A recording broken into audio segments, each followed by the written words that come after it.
జన్మలెత్తిన ఆడదిగా పుట్టాలని, అందంగా పెరగాలని, చిట్టి గౌను వయసులోంచి చీరలోకి రావాలని, పెళ్ళంటూ చేసుకుంటే నిన్నే నిన్నే నిన్నే నిన్నే చేసుకోవాలని, అన్ని అన్ని అన్ని అన్ని ఇచ్చుకోవాలని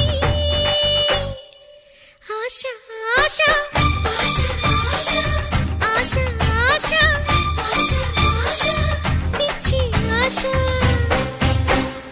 ఎన్ని జన్మలెత్తినా మగవాడై పుట్టాలని, మీసాలే పెంచాలని, పొట్టిలాగు వయసు దాటి ప్యాంటు నేను తొడగాలని, పెళ్ళంటూ చేసుకుంటే నిన్నే నిన్నే నిన్నే నిన్నే చేసుకోవాలని.